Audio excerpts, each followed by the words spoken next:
Assalamualaikum warahmatullahi wabarakatuh. Di sini saya akan mempresentasikan perancangan komunikasi visual wisata Yasaman Cindo. Latar belakang: Indonesia mempunyai objek wisata yang cukup beragam, mulai dari wisata sejarah seperti candi atau museum, wisata pendidikan, serta wisata alam seperti pantai, pegunungan, dan taman. Objek wisata merupakan suatu tempat yang menjadi pusat daya tarik dan memberikan kepuasan khususnya wisatawan. Hal ini penting untuk mengembangkan objek wisata kebudayaan itu sendiri. Selanjutnya, objek wisata merupakan suatu tempat yang menjadi pusat daya tarik dan dapat memberikan kepuasan khususnya wisatawan. Hal ini sangat penting untuk membudidayakan suatu objek wisata baik, mengembangkan atau menjaga kebudayaan itu sendiri. Pengembangan objek wisata ini menjadi acuan sebagai sumber penghasil utama bagian setiap daerah. Hal ini dapat meningkatkan suatu tempat tujuan kunjungan terutama di Indonesia. Oleh karena itu, pemerintah daerah harus berupaya dalam mengembangkan objek wisata. Sumatera Selatan adalah salah satu kota yang memiliki banyak wisata, mulai dari wisata taman, budaya, wisata kuliner, dan sebagainya. Dari berbagai macam objek wisata yang ada, wisata kuliner yang ada di Sumatera Selatan merupakan salah satu paling populer dan dikenal oleh wisatawan maupun orang Indonesia.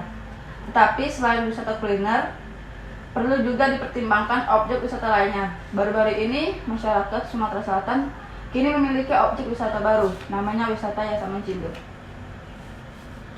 Sayangnya, pengetahuan mengenai wisata Yasaman Cindo ini masyarakat cukup masih rendah. Hal ini tersebut dapat terjadi karena masih rendahnya usaha dalam memperkenalkan wisata Yasaman Cindo kepada masyarakat.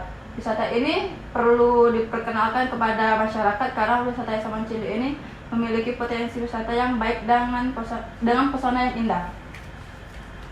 Perumusan masalah: bagaimana wisata Yasaman Cindo ini dapat dipromosikan dan bagaimana promosi dapat tepat sasaran?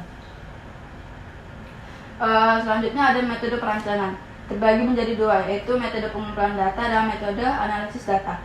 Metode pengumpulan data terbagi menjadi dua, yaitu data primer dan data sekunder.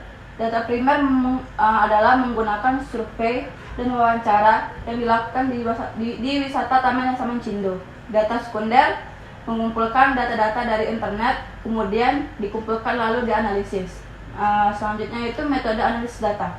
Media ini menggunakan metode 5W2H untuk membantu menemukan suatu strategi promosi dan ISAS untuk menganalisis apa saja kelebihan dari wisata Yasaman Cindo. Lalu pengolahan data. Taman Yasaman Cindo ini diresmikan pada tanggal 31 Juli 2021. Lokasinya itu terletak di Desa Tanjung Merbau, Kecamatan Rambutan, Kabupaten Banyuasin. Wisata Yasaman Cindo ini merupakan salah satu tempat objek wisata yang cukup menarik karena wisata di Palembang juga terbilang sedikit. Lalu pemilik wisata Yasaman Cindo itu Bapak Darwin Azhar. Taman wisata bunga ini memiliki luas sekitar 3 hektar dan menyediakan fasilitas berfoto dengan miniatur landscape, menara Eiffel, kincir angin, dan juga taman bunga celosia yang berwarna kuning dan merah. Selain itu juga miniatur jembatan Ampera yang berdiri kokoh. Lokasi ini juga memiliki taman kelinci, penangkaran burung bangau, sehingga cocok untuk memberikan edukasi bagi anak-anak. Jarak wisata Yasaman Cindo ini sekitar 1 jam dari pusat kota Palembang. Koordinator lapangan Muhammad Rido mengatakan Taman Yasaman Cindo ini saat ini terus dalam tahap pengembangan. Selain taman kelinci juga nantinya ada bangunan taman kupu-kupu dan masih terus dalam tahap pengembangan. Metode visual dan landasan teori perancangan. Selanjutnya, metode visual design, ada layout gagasan atau ide, menentukan ide konsep gagasan yang akan dibuat pada perancangan wisata Yasaman Cindo. Seterusnya ada layout kasar. Tahap kedua ini pembuatan layout gagasan, yaitu mengaplikasikan ide-ide konsep yang telah ditentukan dan digambar di kertas menjadi sketsa kasar. Lalu ada layout lengkap. Dari sketsa kasar tersebut dibuatlah sebuah desain final yang telah dipilih melalui seleksi dan merupakan hasil akhir dari desain perancangan wisata Yayasan Mencindo. Selanjutnya, landasan teori perancangan promosi wisata Yayasan Mencindo ini menggunakan data hasil observasi dan survei primer dan sekunder untuk dijadikan standarisasi dari perancangan yang akan dibuat sebagai media promosi. Selanjutnya ada konsep perancangan. Strategi media yang diterapkan meliputi media utama berupa miniatur Yayasan Mencindo yang dirancang semenarik mungkin sehingga konsumen tertarik untuk mengunjungi Yayasan Mencindo Kota Palembang. Selanjutnya, tujuan media. Adapun tujuan media ini adalah sebagai promosi kepada masyarakat dalam memperkenalkan Yayasan Mencindo dan mendorong masyarakat untuk mengunjungi wisata Yayasan Mencindo. Strategi medianya diterapkan meliputi media utama berupa poster yang dirancang dengan semenarik mungkin sehingga masyarakat tertarik untuk mengunjungi wisata Yayasan Mencindo. Pada perancangan ini menargetkan sasaran kepada masyarakat Kota Palembang, seluruh masyarakat Indonesia bahkan mancanegara. Selanjutnya ada visualisasi desain. Logo adalah sebuah tulisan, sketsa atau gambar yang mempunyai makna tertentu dan bisa mewakili identitas atas suatu bentuk identitas seperti lembaga, organisasi, perusahaan, daerah, negara, ataupun produk. Biasanya suatu logo mengandungi filosofi tertentu dengan kerangka dasar bentuk konsep yang bertujuan guna menciptakan sifat mandiri. Selain itu juga, setiap bentuk logo juga wajib mempunyai suatu ciri khas tertentu untuk membedakan logo yang satu dengan logo yang lainnya, baik itu dari segi bentuk maupun warnanya.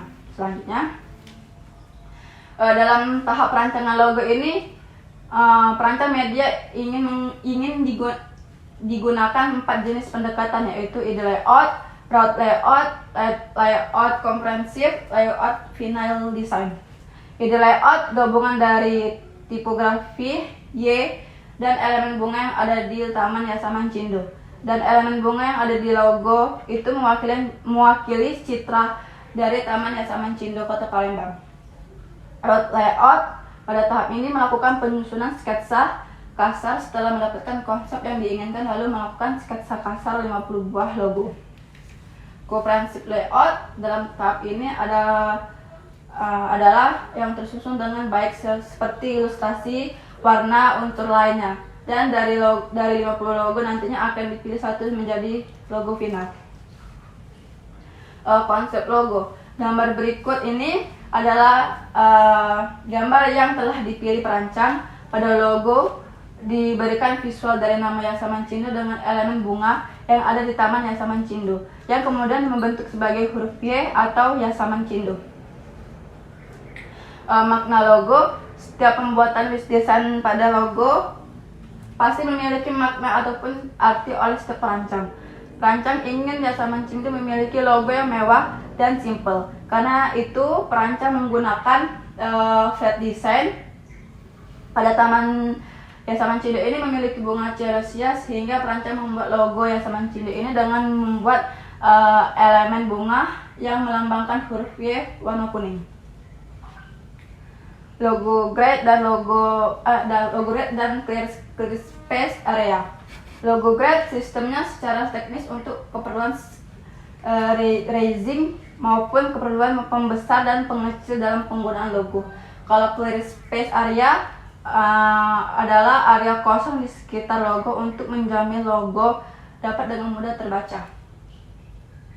Standar logo atau ukuran penerapan pada logo untuk pengaplikasian pada media yang besar ataupun kecil, dan memastikan logo tetap bisa terbaca dengan jelas. Nah, ini media poster utama dan media poster pendukung. Dan ini juga ada stiker dan t-shirt. ada juga tote bag, gantungan kunci, dan mug. Kesimpulan, berdasarkan perancangan visual miniatur Yayasan Mancindo ini bertujuan untuk mengenalkan kepada masyarakat lokal maupun mancanegara tentang wisata Yayasan Mancindo dan lebih menambah minat masyarakat karena adanya desain miniatur ataupun merchandise. Nah, ini adalah poster utama dari wisata Yayasan Mancindo. Ada juga miniatur, ada juga poster pendukung, ada juga t-shirt, dan juga ada gantungan kunci. Baik, sekian dari presentasi saya. Sekian. Wassalamualaikum warahmatullahi wabarakatuh.